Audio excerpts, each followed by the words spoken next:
You know, when I think about that concept, you're going to hear me talk a lot about feelings today.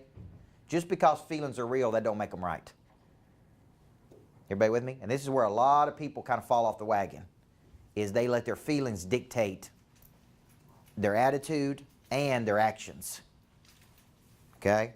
So I don't feel like prospecting. I don't feel like getting on the phone. I don't feel like following up. I don't feel like dealing with this. I don't feel like, and because of that, it really takes a very strong, because right now what I see is people are getting tired. They're tired, they're fatigued, they're exhausted, they're burned out. And now is the point, I would tell you that now more than ever, you need a person in your life pushing you through that. Okay? Now more than ever, you need a person in your life that won't allow you to listen to your feelings. Because your feelings will tell you, I don't want to prospect today. Another person will say, it don't matter how you feel. Okay? You told me you want to do this number of deals, and we're in the last 90 days of the year, right? And I would tell you, you work too hard. You getting a clicker for me? Yeah, I'll be right Okay, thanks. I would remind you, you work too hard, you come too far, you push too much to get to this point, to peter across the finish line. Which a lot of people will do. They'll peter across the finish line. And for no other reason than they're just tired. They've exerted so much energy. So determination is finding another gear, even when you didn't think you had another gear. I think that gear sometimes comes from another person who challenges you. We had an agent that went on a retreat with us, and we were trying to get her into coaching. She indicated interest in the coaching. She was doing about 50 deals a year. Mm-hmm. Tammy. And she would just not listen, not having any of it. I'm already the #1 agent in the company. Everybody's already telling me how good I am. I can't get any better. I'm not interested. I mean, I heard this over and over, so I just quit trying to pursue her. Well, she came to the retreat down in Seaside with her lender, right? After 2 days of being around people that were producing at higher levels than her, she came to her own conclusion.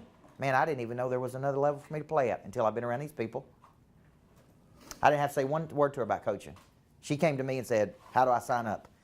In her mind, she was at the top of, she called it she was at the top of the food chain in her mind until she got around other people. And it really, they just explained to her, like, you know, you got so much more. They were just operating at a higher frequency than her, and they made her think a lot bigger. I couldn't help her do that, but they helped her to see that. She came to her own conclusion, man. So she found even more determination. There is another place for me to go to. So right now, I think sometimes if we listen to our feelings, we're going to be in trouble. Because I guarantee some days I wake up, I don't feel like prospecting. I don't feel like calling on people. I don't feel like doing it, right? I was going back and forth with a guy last night at 9:30, and my wife's sick, my daughter's sick, so I got out of the house. Quarantined myself because I got too many big things coming up the next couple of days. I'm like, I can't get sick. So I went somewhere else to stay, to sleep on a futon. At 9:30 last night, you know, I'm going back and forth with this guy in Alaska who's interested in coaching. My feelings were telling me what? What do you think my feelings were telling me? Tired, don't worry. Just go to bed and deal with it tomorrow. That's what my feelings were telling me. It's 9:30, I'm tired, I'm about to sleep on a futon. I'm mad. You know what I'm saying? I'm not even sleeping in my own house. My feelings were telling me it's been a long day, just shut it down. But this guy's interested, and I'm going back and forth with him. And then my determination kicked in. Look, he's there. He's standing right at the door.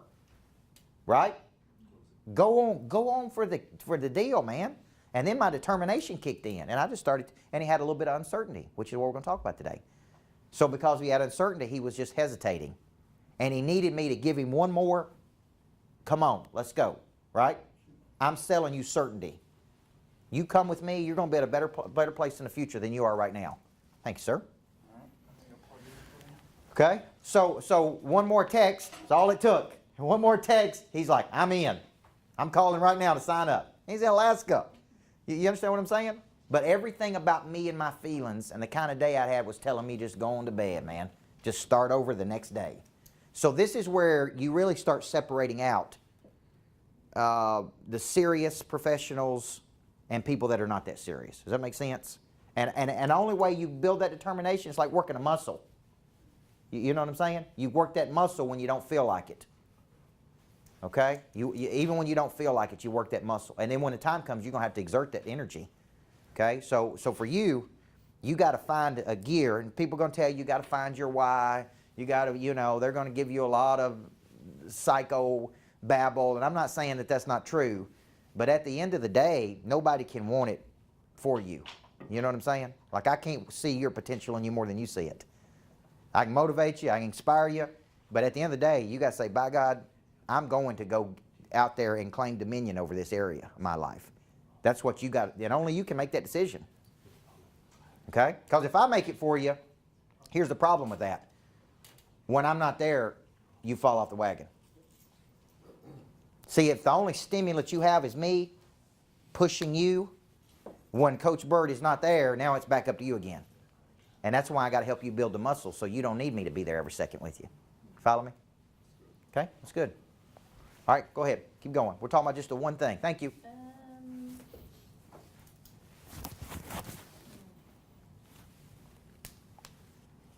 What's your kryptonite? Say creative. Maybe you could be. Hey, we don't want to get rid of you. I would say creative avoidance. Yeah. For sure. Yeah. And give everybody a definition of creative avoidance so they know. Just coming up with creative excuses Yeah. to not get something Yep. done. And here's what I would tell you. When you're looking for a way out, any old excuse will work. Yeah. Yeah. It don't matter what the excuse is. Excuse, just remember this. Imprint this in your brain. Excuse, self-proclaimed opt-out clause. That's all it is. It's a self-proclaimed opt-out clause. You've given yourself permission not to do something. So excuses I hear, it'll take too long, it'll be too hard, it'll cost too much, I'm too old to get started, too young to get started, I don't have the experience, they won't answer the phone, they're not interested in buying, I already talked to them once. You understand what I'm saying? Look at this. I could make a list this long of things that I could give you today for an excuse. But here's what I know about my human nature. I may have said no yesterday and say yes today. How many of y'all are like that? Maybe I didn't have enough information to take action yesterday, and I have enough information today. Maybe something changed last night that you don't know about. So I still call on people, right? I call on some people 7, 8, 10 times, they never even answer. And then one day they'll call me out of the blue, say, hey man, I'm ready to get started. Thank you for all the phone calls. Thank you for keeping in touch with me. Thank you for following up like a professional does. They never even responded to me. They never even acknowledged I called them. You with me? So for you, creative avoidance is, look, you can become an expert at creative avoidance, which means all day long you got to pick up that phone and call, but you don't want to do it. So you find everything in the world to do, pretending that somehow it's going to happen. It ain't going to happen. It ain't going to happen, right? Ain't no I wish there was a little magic fairy person that come and made my outbound calls for me, but there ain't. So every second you got. So I had a trainer once that used to tell me this: get your mind ready for what your body's about to do. The way you get your mind ready for what your body's about to do is you just get in a kind of a beast mode mindset and you go, I'm getting on that phone and I'm going to go as hard as I can. And I don't care if it's for 45 minutes, for an hour. I just think successful people have to get on the phone and make outbound calls and talk to people. Okay? So that's good that you admit it though. And some agents do their dollar producing activity in the mornings and they solve the world's problems in the afternoon. That's why I think it's critical to have your money generating time on your schedule and you don't back off that. You know, the way I do it, if you notice, is I come into the day with my hit list and my farm club every day. Now, today I'm with you and I was coaching another real estate team before I came here, so I couldn't be on the phones. So I got to find time today to hit these people. So I hit 2 or 3 of them on the way over here. You see what I'm saying? Now, what I could have done on the way over here is play on Facebook, goof off, talk to my wife, talk to my buddies. There's all kinds of things I could have done on the way over here, rested. But what I've trained my brain to do is hit that hit list. You with me here? Okay? And if I couldn't get them, text message them, video them. So I'm just constantly trying to just bump and nudge and invite. If I got 30 minutes going back to Murfreesboro, I'm back on the phone again. Everybody with me here? So you got to train your brain, but it all starts by coming into the day with this. Here's some stats. I was working with Churchill yesterday, and here's some stats. Tell me if this is true in real estate. These are stats done by the Stratmore Group on productivity of salespeople in the real estate profession. Okay? So you're talking about time management. 73% of salespeople don't have a daily management time priority plan.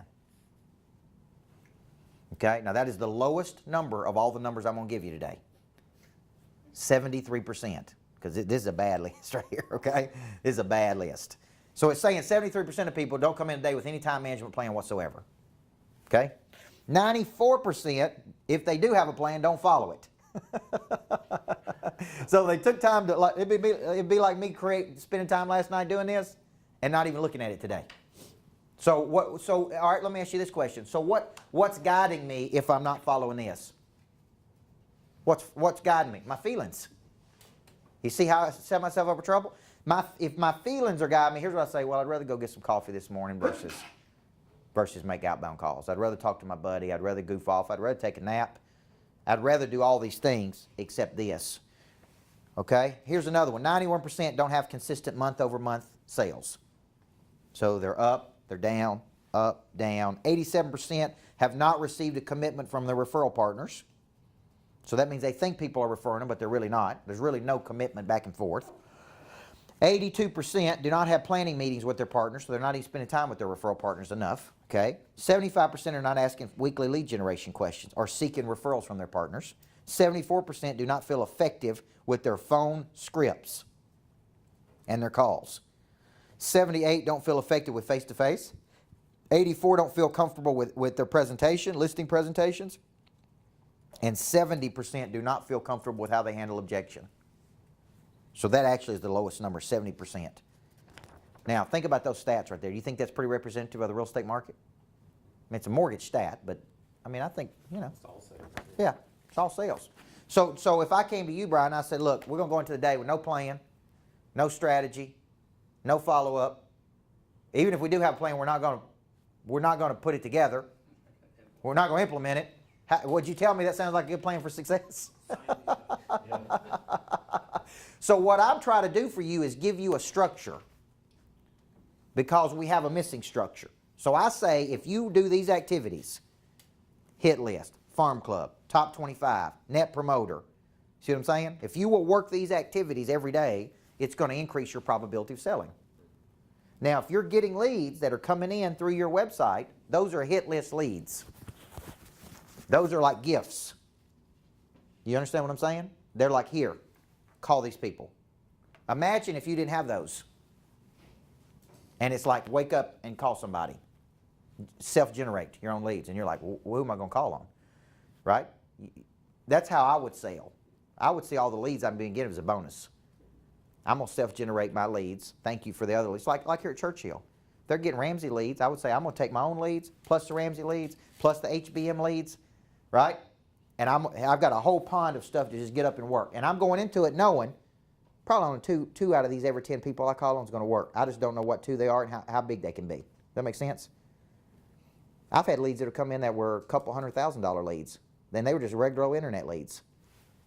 And it was no different than an internet lead that would come in that was nothing, right? That was some cheap person just wanted something for free. I didn't know until I worked them. Okay? So time management to me is, if I was holding you accountable to something, if I said, Kenny, I'm going to hold you accountable to your time management, the first thing I'd say is, I need you to work my system. Does that make sense? And I'm going to hold you accountable that every day you got a hit list, every day you got a farm club, every day you're working your top 25, and you need to give me X number of time every day on this thing. Kenny may say, I'm going to do it every morning from 9 to 11. And in the afternoon, I'm going to solve all the problems. Right? He may say every morning I'm doing it from 8:30 to 10:30. He may say I'm doing it from 1 to 3 in afternoons. I don't care. What I'm going to hold him accountable to is who's on your hit list, who's on your farm club, who's in your top 25, and did you work it? And if he tells me no, I may say, well, I'm giving you the system, but you're not executing the system, right? Because I'm an old coach, I could tell you that if we had X number of turnovers in a game, we gave up X number of second shots, and we stopped them X number of times in a game, we won 80% of the time. Okay? So that's what I need to be doing, is those things right there. That's what I need to be practicing every day. Okay? These things right here produce money. These produce wins. Okay? So then it's just holding you accountable to that. And some people are good at holding themselves accountable, some people are not. Okay? What's your kryptonite right now? I would say I am. Okay. My own uncertainty and my own fear just being a perfectionist. It's a big gap. Perfectionism puts you in a bad attitude all the time. Because you're constantly measuring everything versus this, and it ain't going to be that. So it sometimes breeds procrastination too. Here's what a perfectionist says. time is not right to take action. Because I got to get everything perfect before I take action. What's the cost of inaction? A lot. Is it going to be perfect? Can you find the perfect house for me? That's why you hear me I'll constantly say to people, perfectionism is a myth, man. When a person tells me it's not the perfect house for me, it's not 100% of what I want, I challenge them some. I'm like, now, where along the way did you believe that everything's going to be 100% perfect? And it comes in a box with a bow around it. I got you 90% of what you wanted at the price point you wanted, in the subdivision you wanted, where your kids can go to school at the school you wanted. and I even operate on 80% rule. If I can just get something to 80%, I'm happy with it, let alone 100. Especially when you scale something. When you scale something, you know, Nagy, who was down there, Scott Nagy, who built Reliant and sold it to Rheology, here, that's one of the biggest things he said, is it ain't going to be perfect. You got to get out of your mind when you scale something, it's going to do it exactly the way you want it to be, right? It ain't going to work the way the founder created it. Okay, you go to McDonald's today and see if it works the way the McDonald's brothers created it. It don't even work close to the way. Go to Walmart and see if it works the way Sam Walton founded it. I mean, I've had people at Walmart say, man, Sam Walton would be rolling over in his grave right now if he saw how these Walmarts are ran compared to the way he built Walmart. You understand what I'm saying? Like coming and meeting with his people every Saturday and you know, really trying to build something at a low cost so people could afford it. I mean, it's not even close to the way he envisioned. McDonald's not even close to the way the McDonald's brothers built it. You know, and that's really the problem when you scale something big, is you start losing that, right? Closest thing that I've seen to scale something is the way they envisioned it was Chick-fil-A, the way Kathy designed it. That's the closest thing. But look at all the things you have to do. You got to own it, you got to operate it, you got to work X number of hours in it. You know, very selective about who they take on to run it. So there's not as much slippage at Chick-fil-A as there is at McDonald's, because, you know, anybody can buy a McDonald's franchise. Well, I think you bring up a good point. Here's what I find. When you focus on numbers so hard, and I'm guilty of this, I've been guilty of this. When you focus on pushing and hitting numbers so hard, it becomes so transactional and less about you out there helping people, that pressure, A, it puts you in a bad attitude because you're just focused on hitting certain numbers. And now you're getting away from, I'm in this business to help people. And sometimes I help people and nothing comes back, and sometimes I help people and something comes back, and sometimes I put people home and they never appreciate it. But you understand what I'm saying? Sometimes it becomes so transactional to hit a number that you really forget about what you're in this for, okay? And that really becomes a problem. And I heard a guy last night say the fastest way to live to 100 is see how many people you can love on this earth and see how many people love you back. And that's the best way to live to 100, right? Well, the point is, you got into this business for a reason. You may have forgotten that, and maybe you got a bad attitude along the way. I know when I get a bad attitude along the way, it's because I'm so focused on a goal that the means is just, let's just drive it as hard as we can. And I really get away from, well, we got into this business to help as many people as we can. And some people can't afford it, some people can't afford it, and some people, That's gotta be Matt Clark said yesterday, you can pretend to care about another person, but you can't pretend to show up. Like, you actually got to show up, right? But you can always pretend to care about another person. So I think you're right. I think when you get in this ball game that you're going to go into battle every day, but you got an ultimate objective because you have a basic belief. That goes back to your explanation service. You believe that every person deserves the right to have a professional represent them when they buy, sell, build, or finance real estate. You got into this business to help people find a home. You got into this business to help people move their ball down the field. You got into this business for those reasons. You didn't just get in this business to hit a number. You understand what I'm saying? Because then it becomes very meaningless and hollow. Okay? And so sometimes you need attitude adjustment. We all do, and we need attitude adjustment because our attitude's focused on the wrong thing. It becomes very transactional. And when it becomes transactional, I really don't care. I'm just trying to hit my 2 deals, my 3 deals, my 4 deals a month. Okay? Versus just out there just being who you are and helping a lot of people and people being attracted to that, right? Well, one of the things we're going to talk about today is you know, this concept of attitude. Do you believe that the agents that have the best attitude get the most opportunity? And so I started thinking about what attitude means.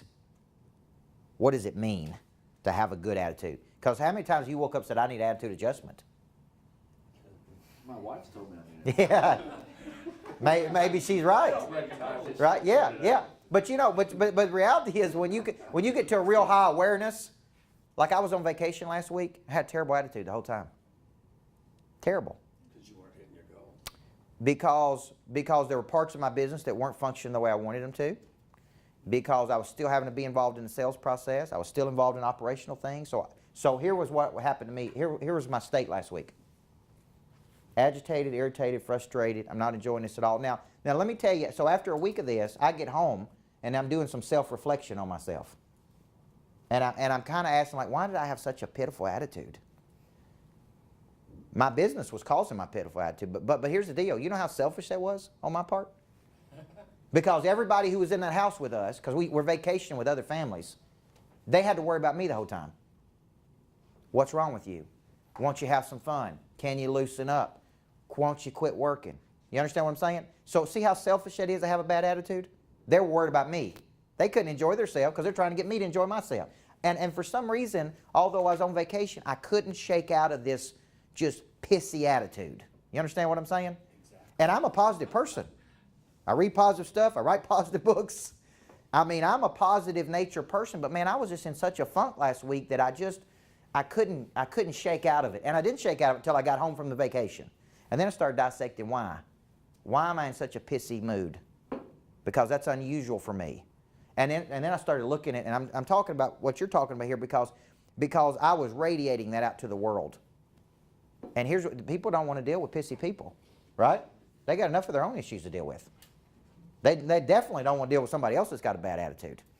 And I don't care, you're in the motivation business too. Like you may think, Coach doesn't sell real estate, he's in the motivation. Here's what I would tell you. Your job is to keep me motivated as a buyer or a seller. Everybody with me? Because I can lose my motivation to sell my property. I can lose my motivation to go buy.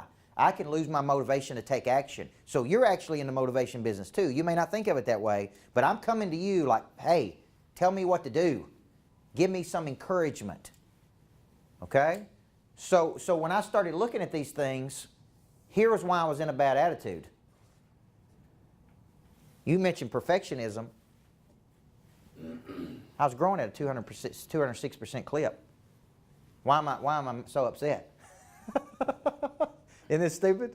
See when I wrote it down, I wrote all this stuff down.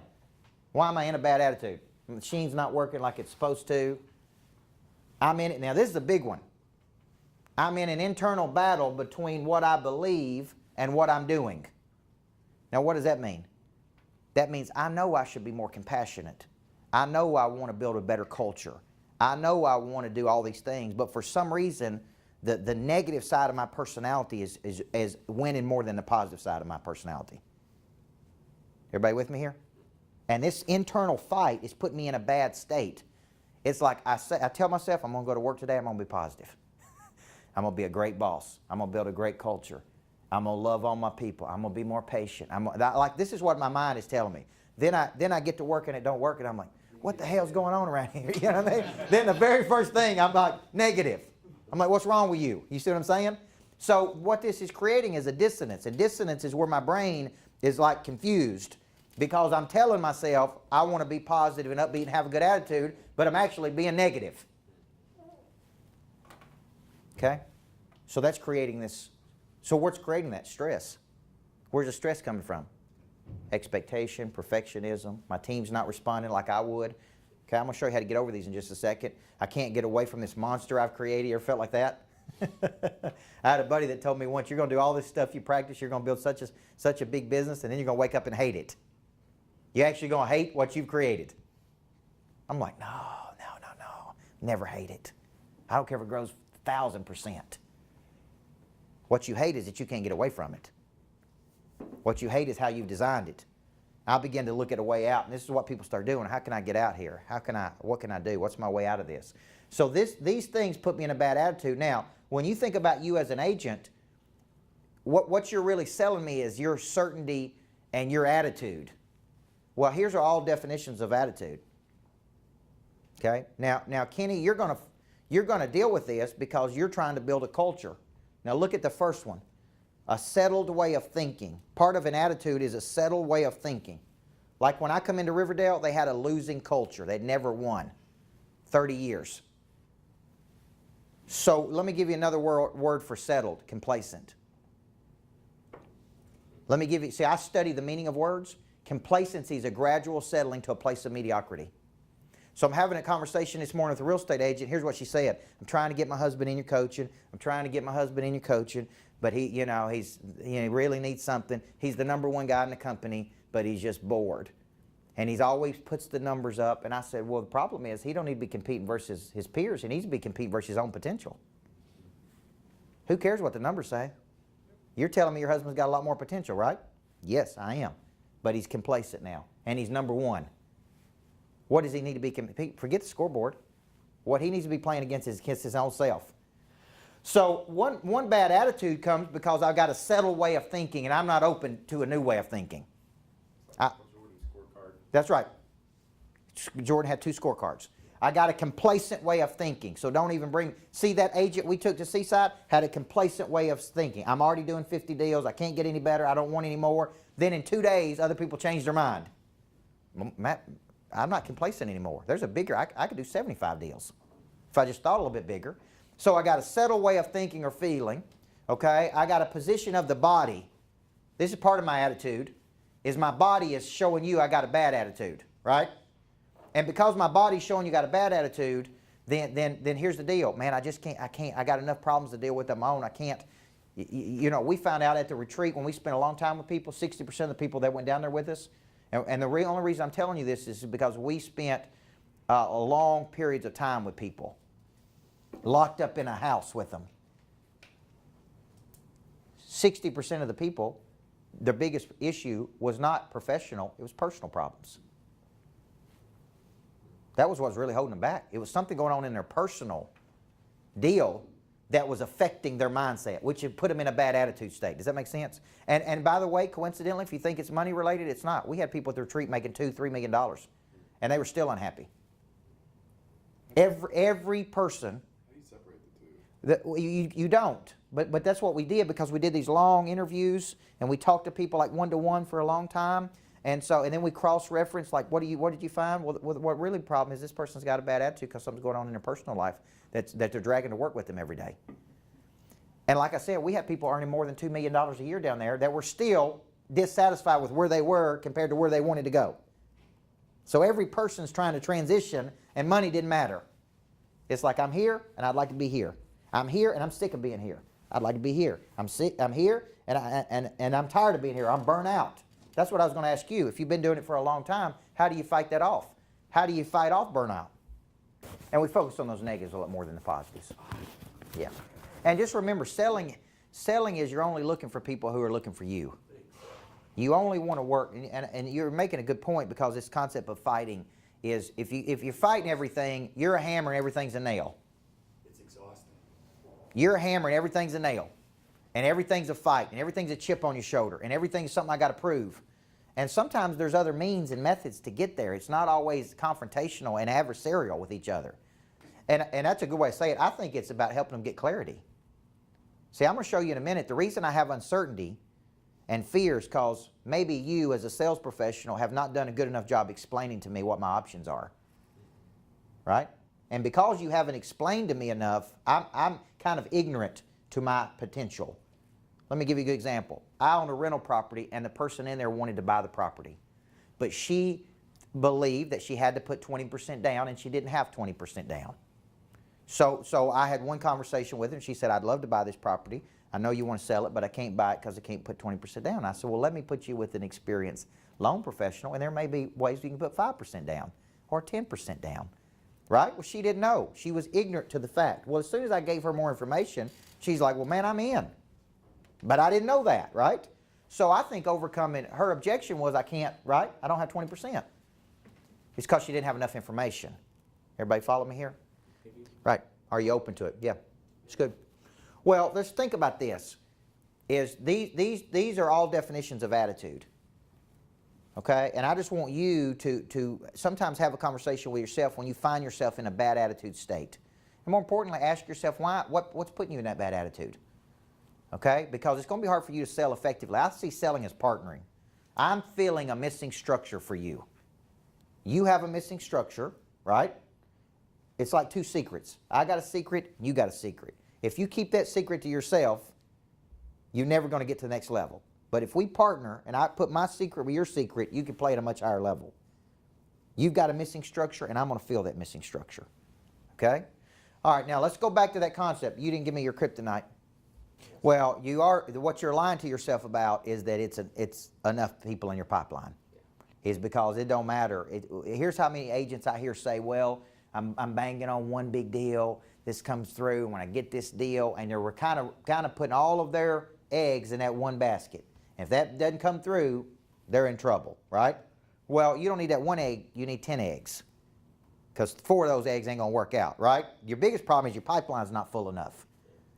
Because if your pipeline's full enough, when you lose a deal, you know what you do? It's just like Jesus telling the 12 disciples when he commissioned them to go door to door. And he said, look, if they don't buy what you're selling, just shrug your shoulders, man. Keep on moving. And you got to define what it means to be in a pipeline, too. That's right. In my opinion. That's exactly right. Because to me, I used to have a salesperson on my team that was selling, and he would always inflate his stuff. Like, Coach, I got 200,000 in the pipeline, man. You know what I'm saying? Really, he had maybe 30 or 40,000 in the pipeline. But he would just say that to make himself, he was lying to himself, right? And finally, I said to him one day, be honest with me. I can't help you if you're not honest. And every month you come to me and tell me you got all this stuff in your pipeline, and it never materializes. So I can't trust you because you're not honest with me. So I would begin to push back and go, now, be specific. Who is really in your pipeline? How close are they to buying? What's the probability on a scale of 1 to 10? Then that number will go from 200,000 to 30,000. And he still wouldn't close those 30,000, so I had to get rid of it, okay? So my point was, he just lied all the time. I mean, at the end of the day, he just lies. And I'm like, man, it ain't helping your cause. You're losing respect for me because you lie all the time. Well, there's a big difference between talkers and doers. And a lot of people talk about what they're going to do, and doers just do it. They don't talk about it. They just go take action on it, okay? Finish this up on your kryptonite. Then we're going to get into insecurity and fear. Well, I'm just saying, if you're trying to buy time, so you can start your day early so you have some time at the end of the day. I mean, there's all kinds of ways you can try to do that, but you try to avoid the guilt of crumbs that you're given, right? And, it's very easy to do. Real estate will suck it out of you, and it'll suck it out of you to the point that, you don't have anything good to give to your family, and it can be very, very negative thing. Okay, all right, so let's look at a few words here that I want you to focus on. This is a reason a person does not take action. It's very critical when you're selling to understand that the reason I'm not moving forward is I've got a fear, which is just an unpleasant emotion. Notice I use the word emotion. Okay? It's created by some belief that something or something's going to harm me. That fear creates uncertainty. Look at what uncertainty is and tell me if the people that you have right now in your pipeline, this is what they're having. Ambivalence, vacillation, confusion, or lack of clarity. And I'll throw in ignorance here, and I don't mean that in a negative way. I just mean I'm ignorant to, I don't even know what I don't know. Okay? Now, give me some of the fears that a person that's looking at buying real estate has. Because you got to get real clear. See, the reason I'm not moving forward with you is because I have some type of fear of something. I'm probably lying to you about what that fear is. I got that yesterday. The lady kept looking at houses. I said, are you guys ready to make an offer? Are you financially set? Do we need to get that? She said, well, and then she finally said, I'm concerned about my husband losing his job. Okay. So it all came down to, okay, good. We want to buy a house, but okay, after 3 or 4 times, it was like, he might lose his job in the next few months, so anyway, we don't want to spend extra money, or we don't want to commit, blah, blah, blah. So that kind of set it all. It's like, well, we need to deal with that, or you need to get over that, or have a plan or something. Okay, now, how could he find out if that's the only objection they have? Because you feel like you got down to the core, but how could he find out if there's really something else to the equation? Isolate that, if that weren't the case, and it was verified that he would keep his job. That's right. What else is keeping us from moving forward? Okay, so this is a formula that we teach in Monster Producer. And I like formulas because I need a script, right? When you hear objection. I listen and I acknowledge. I understand. I understand how that could be scary, that your word is right. The way I isolate it is by what Kenny said. Is there any other reason outside of the fear of your husband losing his job that would prohibit you from taking action. Okay? Because what I'm trying to do here is find out what? What is the real objection? It may be that. No.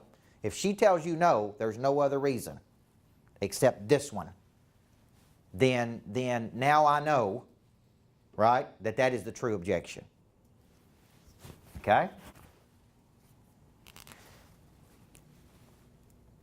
So then he may go back to her and say, so you're telling me if you overcome this fear that your husband is good, that you would take action and move forward, right?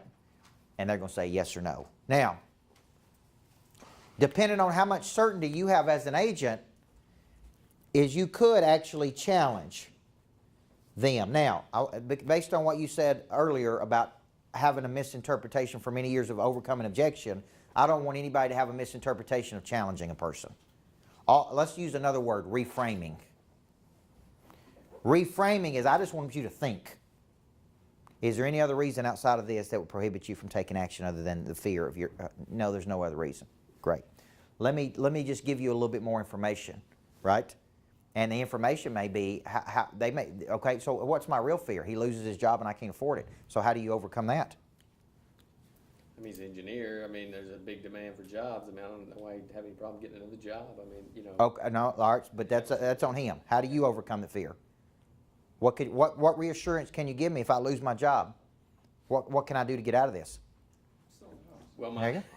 So see, he hasn't given enough information.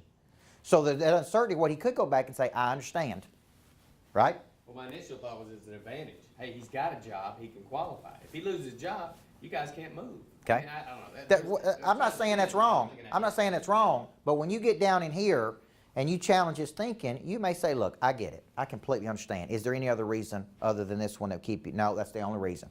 Well, let me give you some stats about how fast homes are selling in today's market. That makes sense? And give them a little economics lesson. Right now, there's more demand than there is supply. So let's play this out. If he does lose his job and you're in the house, I believe I can turn around and resell this house in X number of time. Does that make sense? You just keep giving them more information. I think she's thinking they're going to spend more money per month.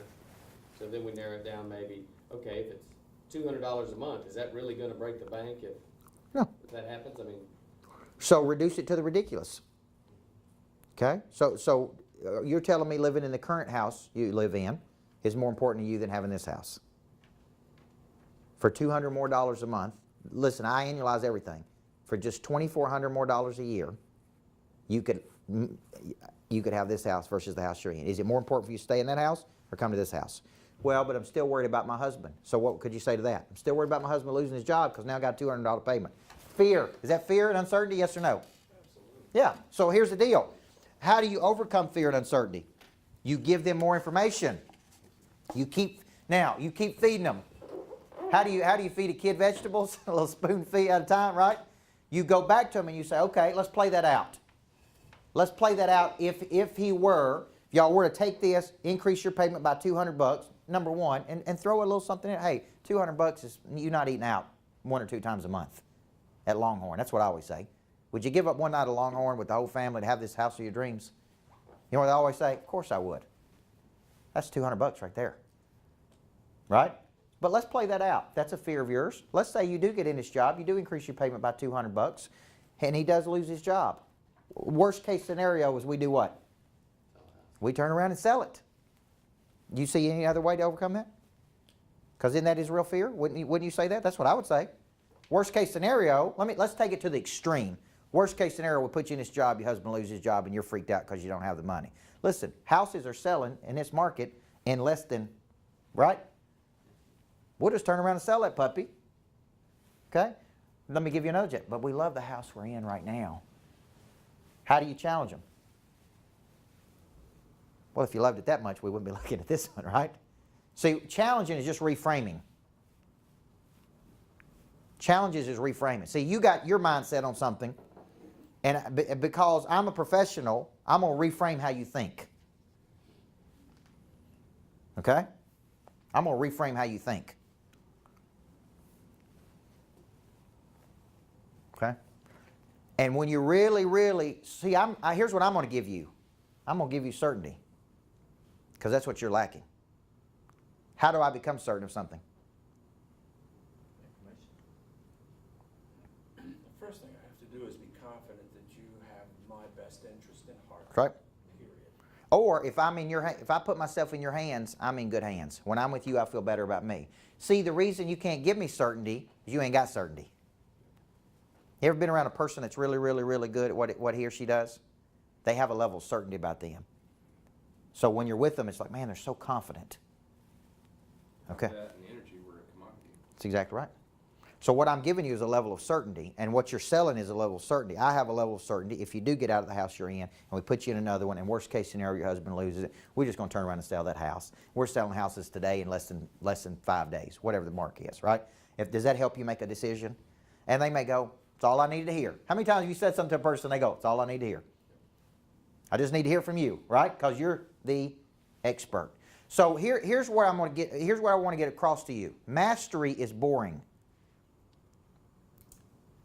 Trying to master something and have a certainty is very boring. You know what it's about? Repetition. Repetition. You should be practicing these things every day. If nothing else, just let's go back and forth. Throw me an objection. And I listen to it, I acknowledge it, I isolate it, I validate it, and I challenge you every day. What if I stopped practicing for a week? Would I get rusty? Yeah, it's like a muscle. Every day I work the muscle. So give me some other fears that you face when a person's thinking about taking action on a real estate decision. Because you got to attack these fears, guys. I think FOMO, fear of missing out. Oh, that's good. Something better out. That's right. I like that analogy too. I've never heard that. What you call it? FOMO. FOMO. See? I'm such an old 41-year-old. So you know what? This is a FOMO disease. You know what you could say to people though? What you could say that to people though? I mean, it's funny. You could say, hey, what's your experience? And here's FOMO. And what they go is, FOMO, what's that? I've diagnosed what you got, man. You got a fear of missing out. So reframe that. Because it is. Yeah, because it is. Yeah. Make sure you pronounce it, correctly. Oh man, I see exactly what you got. Okay, you got this disease. But I would say that sometimes. Here's what I think you got, man. You got this FOMO. What is that? You got a fear of missing out on something. And let me reframe you just a little bit here and make you think about something. Because all you want them to do is think, right or wrong. Listen, acknowledge, isolate. Is there any other reason outside of your fear of believing that you're missing out on something that would stop you from taking action on this? No, I mean, we're just holding out to live in this one particular subdivision. So you're telling me if I found something for you in that subdivision, you're ready to take action, right? Well, what if I told you it may be 6 months before I could find something in that subdivision, but I can find something almost like it, just a little bit different in this subdivision? You see what I'm saying?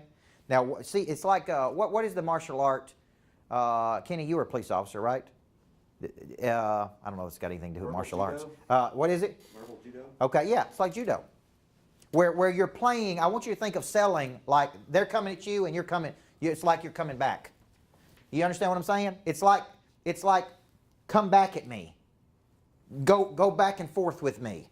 And when I bring something at you, come back at me. I call it jabbing. Last night when I'm texting with that guy, he reaches a point where there's a stagnation in the texting, like he stops texting.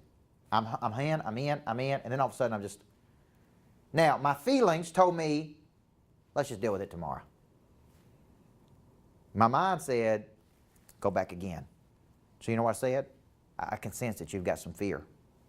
Fear is this. Uncertainty is this. I'm giving you certainty. You know what I said? I'm taking action. All he needed was one more touch. Well, a lot of salespeople, when I give you that little problem, I fear missing out. I want you to come back and get it, go with me, but you won't do it, right? And that's a big problem. Why? I don't feel like going back and forth. I don't feel like sparring with this person. I don't feel like, all these things. It don't matter, okay? They need more information to take action. So fear of missing out is, hey, let me give you a problem. So tell a story I believe perfectionism breeds procrastination. How many things do we miss out on in the world by not taking action? You told me what you wanted. I found it for you. It's at a price point you want. It's a subdivision you want.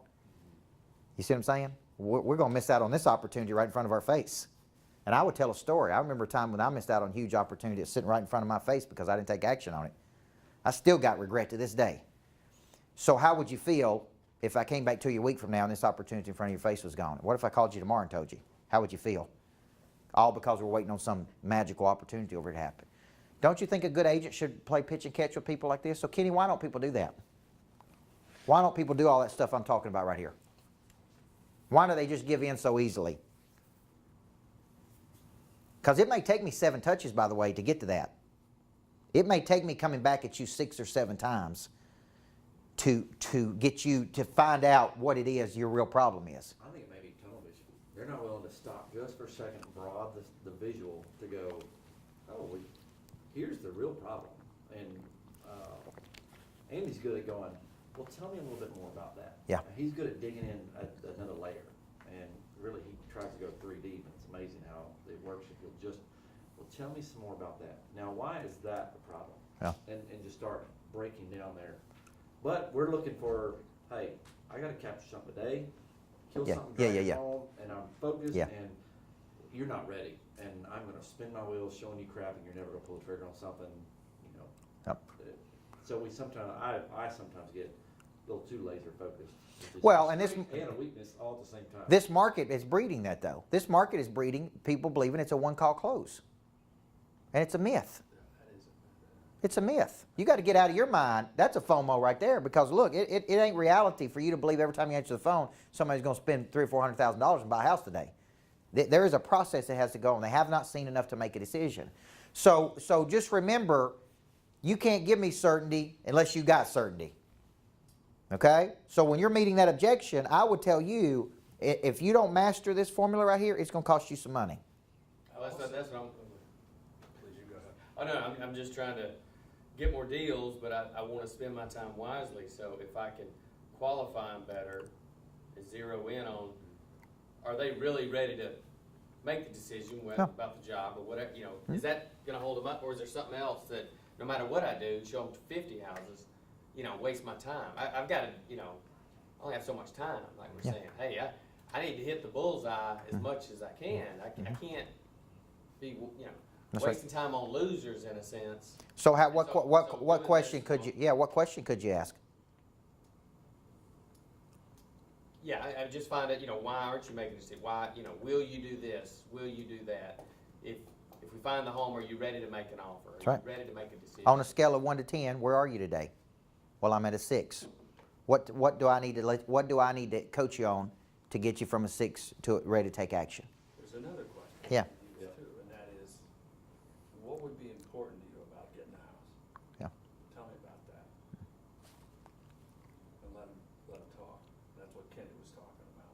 And that's got to outweigh the fear of the potential of losing a job. And then they'll tell you something, then you go, well, what's important about that? And Right. That's how you got it. And we've got a way out. If you get into a contract and you lose your job, you can no longer be financed. And therefore, we'll get your earnest money back. We might lose an inspection Yep. money, we might lose appraisal money, but if you can't literally get financed because you lost your job, you don't Yep. have to buy that house. Yeah. Worst case scenario. Right. Here's a worst case scenario. We lose the appraisal. We lose this. Worst case scenario, right? If the deal falls through this. And then, let's say you do buy it and he loses his job. We're going to turn around and sell it. Plus, the other thing is, I mean, what you're talking about is real good stuff, but to get to the place where you can challenge people, and by that, I reframed it as providing options. Yep. Back and forth and back and forth. Terry teaches us, or taught us years ago, that you have to earn the right to sell somebody. Yeah. You have to build a bridge and build a relationship in order to go back and forth before they go, you know what? Stop leaning on me, click. That's right. You know, And if you're certain, listen, substitute certain with confidence. You have a confidence about you. I'm going to give you permission to push me. I would add a comfortable confidence. Yeah. Because there's an arrogance. Not arrogance, but look, you're an expert. I'm coming to you. Tell me what I need to do. Lead me, guide me, give me a certainty about my next action. Well, all right, so let's end this session on this, and we'll let you take a break. How do I get the certainty I'm talking about? Experience, education. Repetition. See, I'm certain if you do some of the things we're teaching, you're going to make more money. You know why I'm certain? Because I've seen it happen over and over again with the people that do it. I don't have a lack of certainty at all. I'm also certain if you don't do it, you're not going to make more money if you don't take action on it. Okay? Now, I'm selling a certainty that I know I can get you to another level if you'll work with me on this. Okay? I know it. Quantifiable evidence. You should be selling me when you get with me, I know what I'm doing because I've done it over and over. This is why you need to have at least 10 good conversations every day, because you become so good on the phone. At first, you're real bad on the phone, and then you get real good on the phone. And people are going to say, man, this person's good. Okay? I trust this person. I'm confident in this person. I give them an unlimited license to give me feedback. So challenge just means I'm going to make you think about this a little bit. I know you thought you wanted to do it this way, but let me give you two other options. I may have told you I only want to live in one subdivision. This is a subdivision, right? But what if I called you and you said, but, I understand why you want to do that, okay? But if I could show you another subdivision that had even better amenities than this one, would you be open to even going looking at it, right? And you may go, well, sure, I didn't even know what was out there. So this is all part of this process. I listen. Okay, I listen and I acknowledge what the objection is. I isolate. Is there anything else that would stop you from making a decision? And then a lot of people validate it. So you're telling me if we solve this problem for you, take action. But I validate and challenge because I need to reframe your mindset a little bit. The way you're looking at this could be wrong. I'm an expert and I want to help you rethink this. And you go. Certainty can also be lack of knowledge yourself. If you're not Absolutely. knowledge-based enough in what you're selling or what the process is, with police officers, they literally eat up with police stuff. Yep. I mean, a true cop is a true cop because their whole world is police. Yeah. That's their only friends. That's their only everything. You can look at a cop and go, he's a cop, when he's not in uniform. Mm-hmm. Because they just have a certain look about them. Yeah. Real estate, if our whole world becomes all we read, all we talk about, all we think about, is learning, growing, building, that's also going to create the certainty, the coaching, Yeah. being around people who are as good or better than you, getting away from negative people who's always crying about Yep. why they can't do things. Yep. I mean, so not only the convincing the client, you got to be convinced with the information inside of you and being newer. I saw him, and I've said this a lot of times, when I was new, I literally looked like somebody cut my head off and I was like chicken. Just running around. Running around the yard. Yeah. Now I was running. Not sure what I was chasing, but I was running because I couldn't see. But this dude walked by the office and just be as chill and never a stress in the world. I'm like, I want to be that dude. Mm-hmm. I didn't know enough to be that dude. Mm-hmm. So again, I had to have repetition. Right. But I made sure I hung out with dudes like that. Right. To be able to get enough transactions under my belt I can see red flags. I can have confidence to eliminate Yeah. uncertainty. But you were still running, which is the first step. I was running. Okay? All right, so let's end this session on this. Just remember this. Just remember this. Don't let your attitude get to a settled way of thinking. Because this is where complacency settles in. You're just not open to a different way of doing it. There could be a whole nother way that you don't know yet. See, my philosophy is be open to anything, closed off to nothing.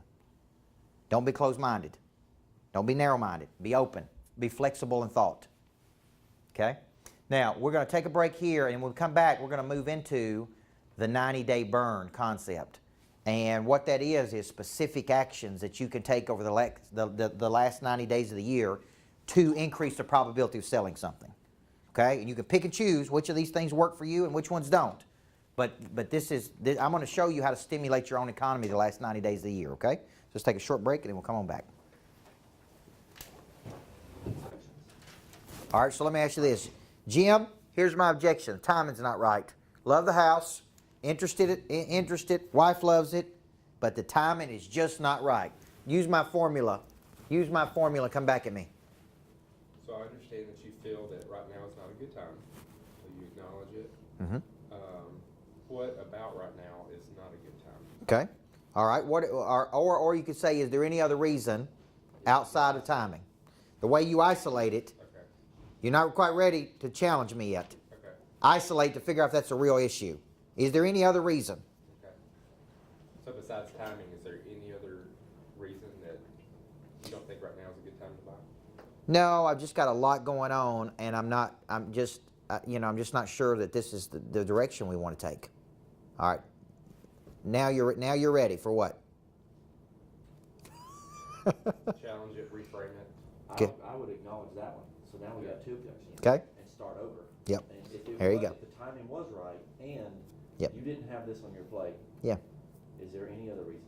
So you can start the whole cycle over again. I acknowledge it. I understand. Got a lot going on. You feel like the timing's not right. Okay. Is there any other reason? Right. No. You got two things on my plate. Blah blah blah. Okay. Now you could, when you validate. So you're telling me if the timing was right and we clean some things off your plate, you take action. Right. Right. That's what I'm telling you. Okay. Now you could reframe me there at that point.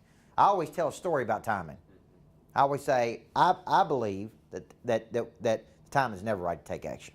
We create timing. If the timing had to be right, I'd still be a high school basketball coach, winning championships, because I'd have never left to go do what I do today. You follow me? I tell stories. You know, do you believe we create timing, or right? When is the timing going to be right? Then I may educate them some more. In my opinion, the longer we wait, the more momentum we're losing here. You told me this is the property that you wanted. I think we've got an opportunity and a window here to take action on it. You know, you could challenge them if you're starting to get a little certainty about you. Okay? And I challenge people to think. Sometimes they'll go, you're right. They'll just roll over and go, you're right. This is the house we want. Or I may say, how would you feel if we waited 6 months and we came back and we can't get a house like this? You know, well, I wouldn't feel very good because this is really the house we want. Okay, well, let's go to work on it. It's not like you got to sell them right there. You're just keeping them moving. Let's go to work and cleaning some of these things off your plate. Because remember, you are in the motivation business. You may tell me you're in the real estate business, but you're in the business of keeping me moving. And that word motivate means to move. So what you got to do is that we're not finished. We're still moving. Right? I'm always pushing people to something. Okay, great. Tell you what, let's do. Let's get together and let's meet. Let's get a good plan. Because they may have never put down on paper. I may say, have you written down on paper what all this stuff you got going on is that you need to clear off your plate so you can take action? No, I haven't done that. Well, that's a good exercise. Why don't we get together, you and I, over lunch? We'll write down all the things you got to clean off your plate, right? We'll talk about timing. I'm moving them. Okay? So to challenge a person, you got to have a little bit of certainty, or as you said, it'll come across as arrogant. If you challenge a person and you don't know what you're talking about, it's going to come across as arrogance. And arrogance, this is a great definition, a real estate definition of arrogance, is when your self-appraisal is greater than your market value. That is arrogance. Confidence is an internal knowing and certainty that you can create or manifest something through experiences, even when people tell me I can't do it. That's confidence. Arrogance is you really are writing checks you can't cash. You follow me? So if you're a rookie, you can't manufacture this. You're really going to have to get certain through repetition. This is the part that people fall off the wagon. Well, I don't want to make 10 phone calls a day. I don't want to take the meetings. I don't want to go. I don't want to get coached. Well, then you have an unsettled, now that you know the definition of attitude, then what do you got? You got an unsettled feeling here, a complacent feeling about getting better. And this is really part of the reason you're not selling enough, because we can't get you to practice enough. We can't get you coached enough, because that's why you're not very good on the phone. Okay? Now, we had a guy the other day that here was the objection my salesperson gave me. Well, we I don't know what else we can do for him. We've given it to him every way we can give it to him. Here's what I said. Have you given it to him in video? No. Have you had somebody else on our staff call him? No. Have you had one of our best customers call him? No. Then you haven't given it to him in every way you could give it to him. Right? See what I'm saying? He's like, well, it's his fault because he can't get it. And I'm like, well, it ain't his fault. You got to take total ownership of that. It's your fault for not giving him enough what? Information. He's still uncertain. Okay? It don't matter why he's uncertain. It's uncertain because you have not fed it to him in a way he can get it. That's the problem. So you got to take that back. What if I can't get you on the phone and I keep calling you and I get mad at you for not answering? Here's what I'd say. Apparently something I'm saying is not registered like it should. I own that. Apparently what I'm saying is not interesting enough, or maybe you're busy, whatever the case may be. I take full responsibility for that. Ain't your fault, it's my fault. Okay? Well, you seem like you got ADD, you know, you can't focus. No, it's just you're not that interesting. Maybe I'm not interested enough to get your attention. It ain't that you got ADD, I'm just not doing a good job of getting your attention and keeping it, right? Well, the concept is buy or die was one of our themes a couple years ago. Teresa, today they may not be ready to buy, but we're going to touch them until right. they buy. Right. Or until they die. Yeah, yeah, because they're going to buy at some point. At some point, it really may not be the right time. Yeah, that's exactly right. Sometimes people just don't want the product or service you're trying to push on them. But if they say a year, then follow up in 3 months. That's right.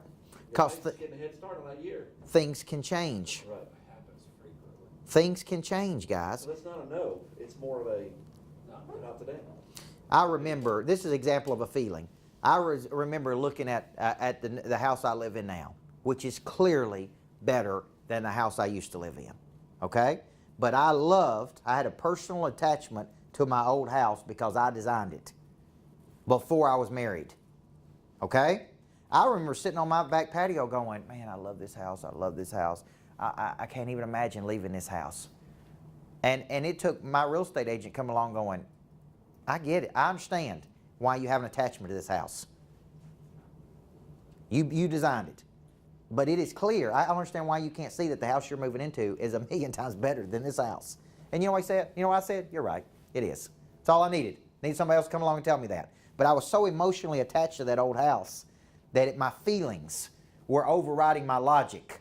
And I just needed a person to, with some certainty, go, this is stupid, okay? This is stupid. Move over here, you're going to be a lot, right? And so I just think about that, and that's really what you're having to say to a person. I get why you're scared. I'd be scared too.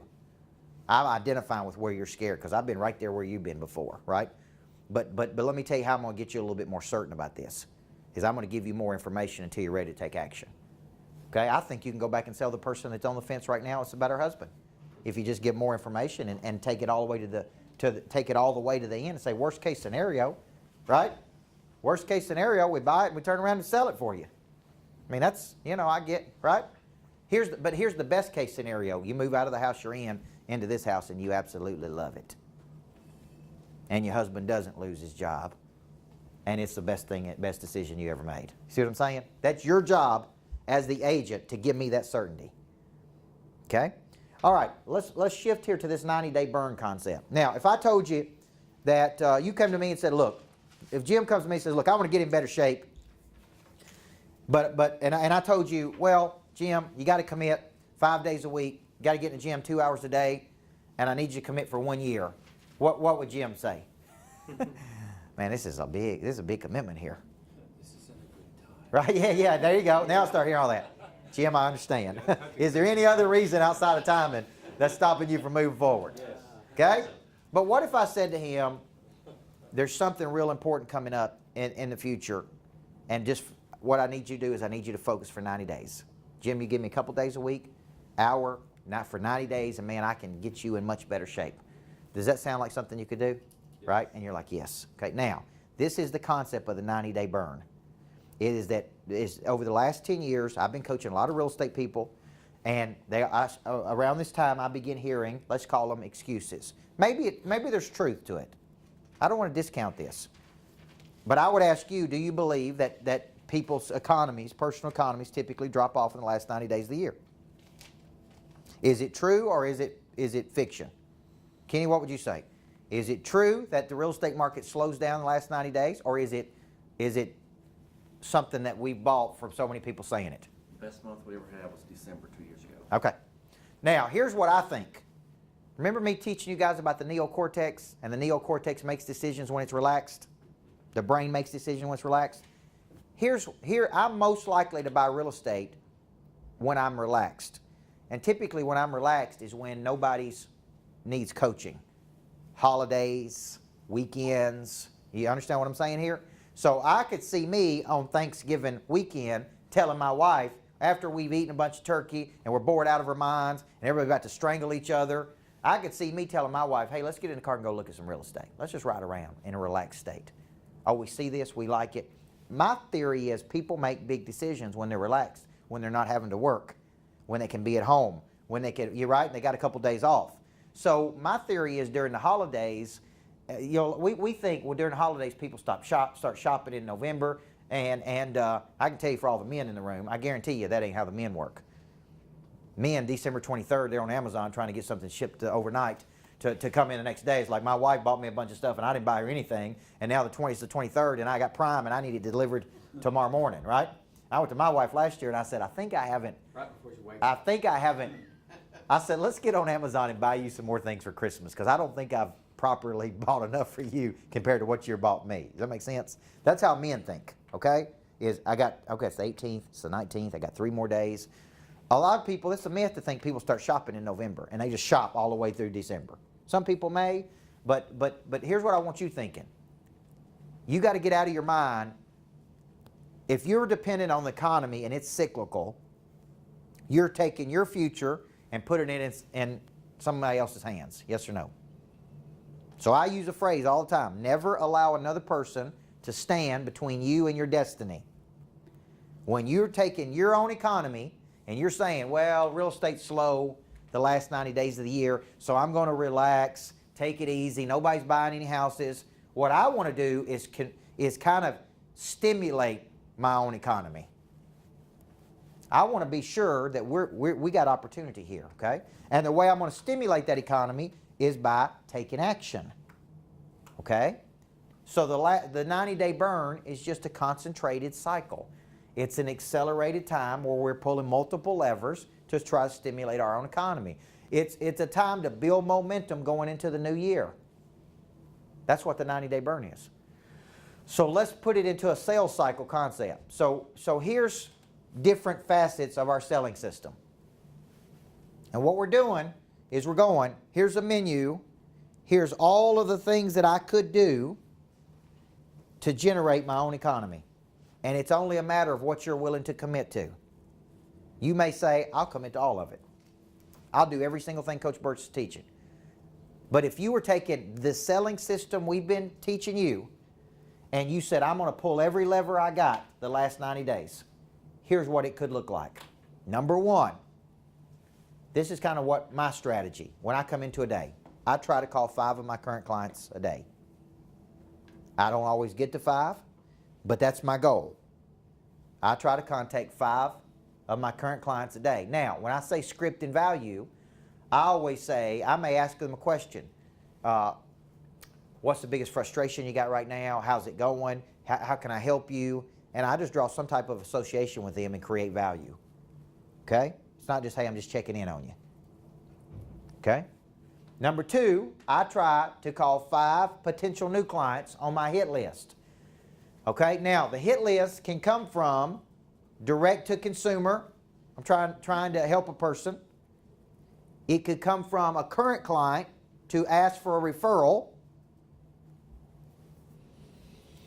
It could come from a past client to re-engage. Or it could come from a strategic partner.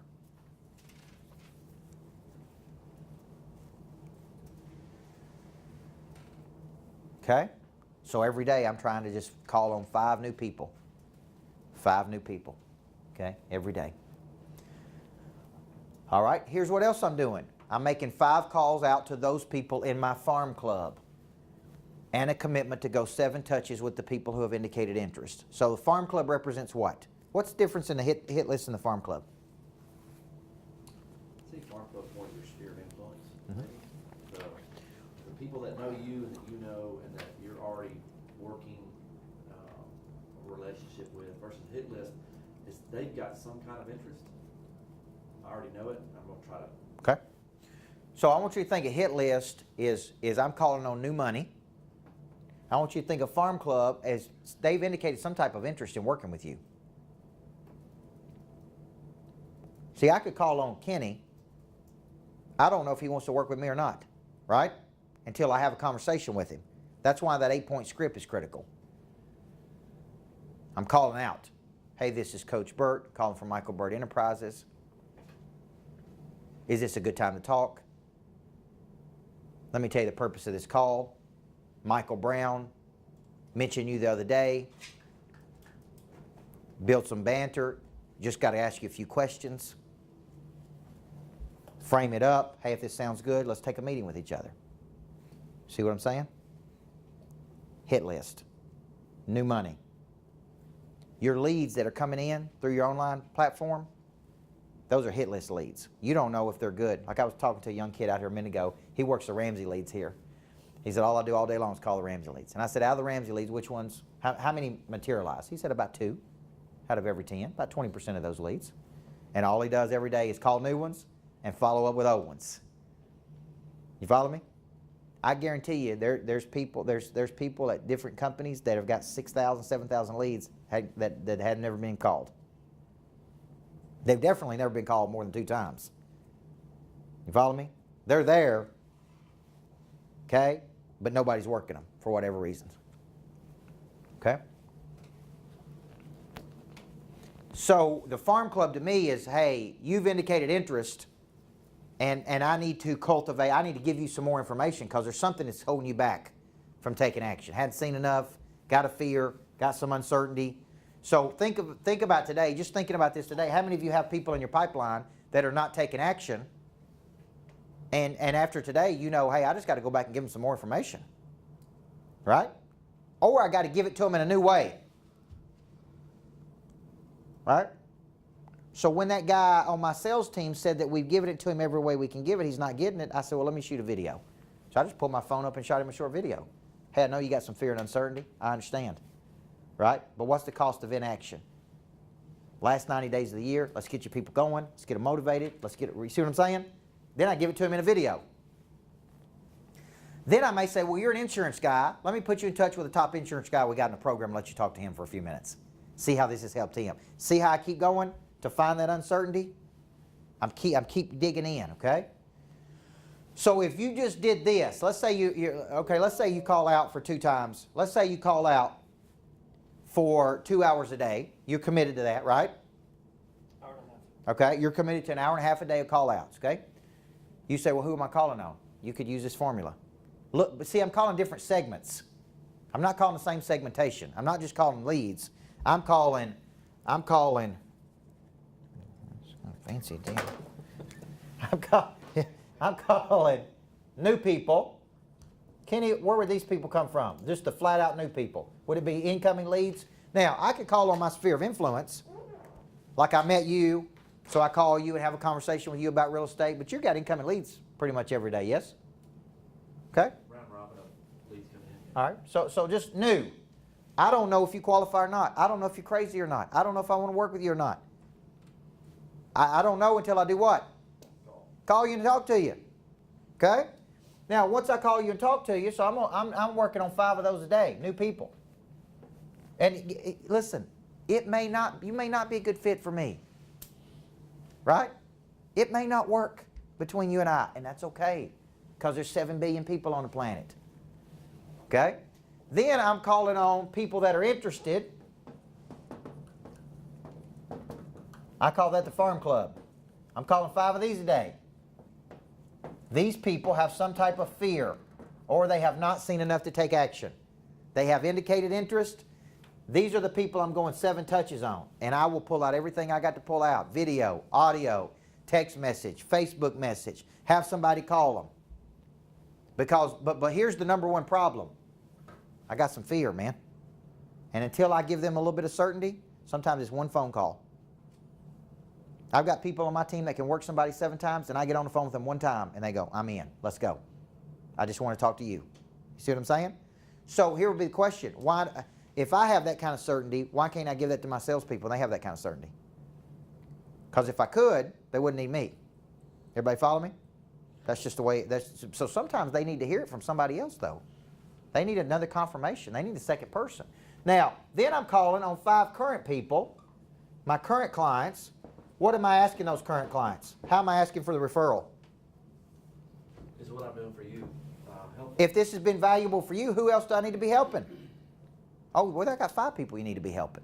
Like gravitates toward like. If I do these 3 things during my hour and a half call time, I've already done 15 activities. 15 times 5 is what? Is that 125 or 75? 75. I've done 75 things this week to get new business. Could I do that in an hour and a half? Yeah. 2 hours? So even if I just said, this is all I'm going to do right here on this 90-day burn, I'm going to commit to this, hour and a half a day. I'm doing 75 things a week to get new business. Times that times 3, right? You're doing 250 whatever things to do in the last 90 days of the year. Concentrated focus. Now, then I say, but I'm not finished. I'm also going to call on 3 of my biggest customers. I call that my top 25.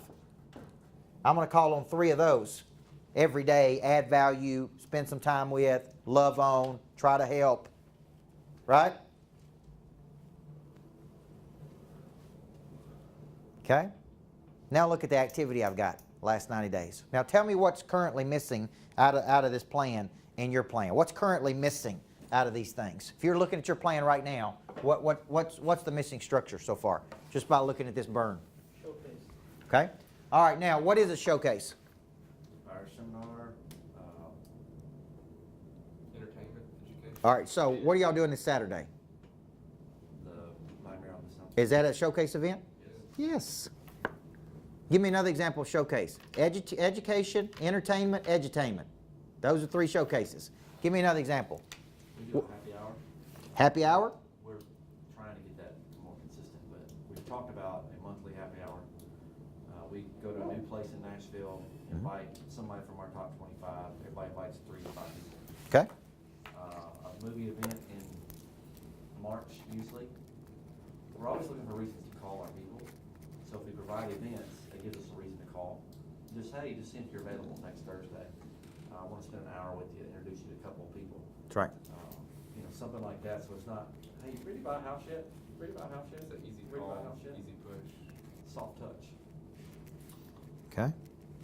Now, showcase is just we're going to gather people together and let them have some energy. That's all it is. It can be fun.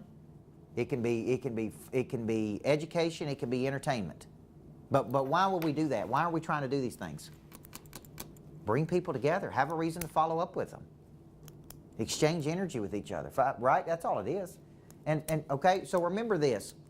Top agent a few years ago in Denver, Colorado. All he did was throw parties. He had a big party when the Colorado Buffaloes played. Had 100 people there. Had a big party when the Denver Broncos played. Had 100 people there. All those people did their real estate deals with him. That was his whole strategy. Have a party on every Saturday. Have a party on every Sunday. That's it. No, nothing else. Okay? So his thing was, let's gather, let's enjoy each other's company, let's have fun together, let's all buy real estate, let's all do business with each other. Everybody follow me here? That's it. So don't, as you said, don't complicate it. Sometimes it's not so hard. Okay? So that's a showcase event. Now, let's talk about working your database. Give me an example of an agent that you know that really, now when I say work in a database, I'm not saying it like pulling out people and calling people. I'm talking about how are you connecting with your tribe on a consistent basis.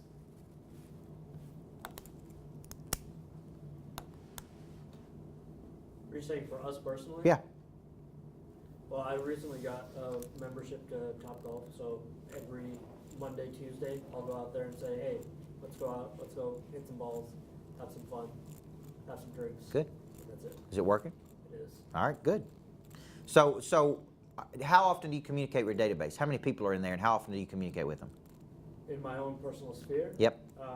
Probably have about 50 of them, Okay. I guess.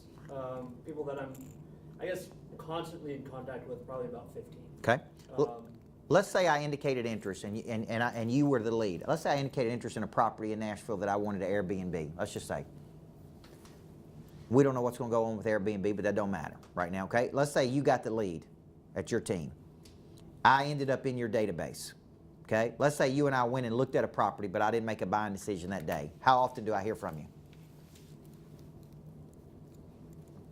And what does that follow-up look like? I think you ask them a question.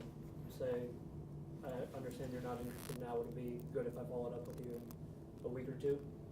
Sure. Then you follow up. And What happens after the first 2 weeks?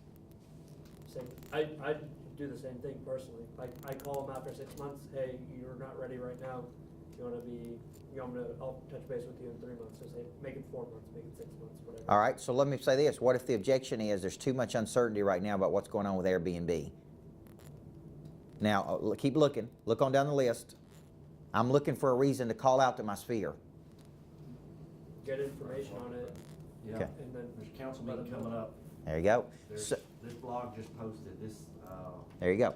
So here's what you need to do. Hey, I know you looked at the properties. I know you had some uncertainty that day because you don't want to buy a property that you can't Airbnb.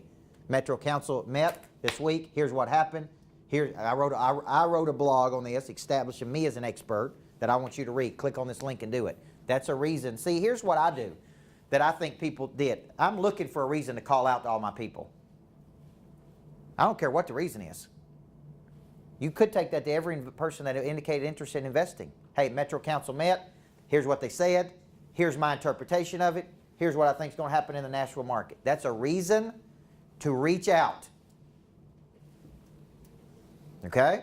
well, even if somebody's not ready, and I know their price point, they wanna go here, they're ready for the next move up, but it's gonna be another year. If I know what that move up is, even calling them and going, hey, I know you're not ready, but I just saw one that met Yeah. exactly what you were looking for. Absolutely. Just on a slim chance that your time frame had moved up, I wanted to tell you about it. Give me a call. That's right. See, there's not enough of this that goes on. So here's what I find. I get in somebody's drip, and that's all I get's a drip. They never call me. They never re-engage me. I went and looked at properties with you. We had a good bond. We had chemistry with each other. I just didn't take action that day. See, it's really saying a lot about you that you never come back to me. Are you a professional or not? I'm telling you 7 to 15 touches 80% of the time, right? Passive. If someone says I'm not ready for 6 months, and you say, hey, can I reach out to you in a few months? Shouldn't you, from that moment, continue to reach out to them? Absolutely. Instead of waiting maybe 3 months? Yeah, here's what I would say. I would challenge that and say this is a fluid market. I understand why you may want to wait 6 months, but there's constantly things happening. With your permission, I'd like to follow up with you. There may be something you want to take action on next month, right? What are they going to say? No. Most likely they're. Update on the market. Yeah. Hey, look. Part of my role as being a professional to you is keeping you updated on what's going on. I may bring you something that you can't resist in a month. Because if you reach out to them in a few months, you're good about You lose a lot of momentum. Here's what I say. I believe we lose a lot of momentum in 90 days or 6 months if we don't talk to each other.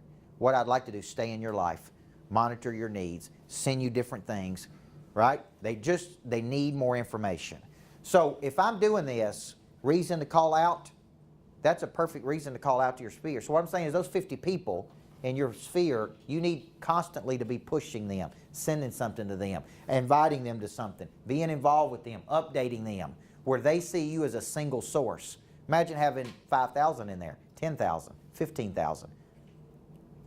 So are you constantly re-churning those people? Because you have to prioritize those to some degree, right? I mean, you could have 500 people. You don't necessarily want to reach out to everyone all the time, just keep chasing them in a sense.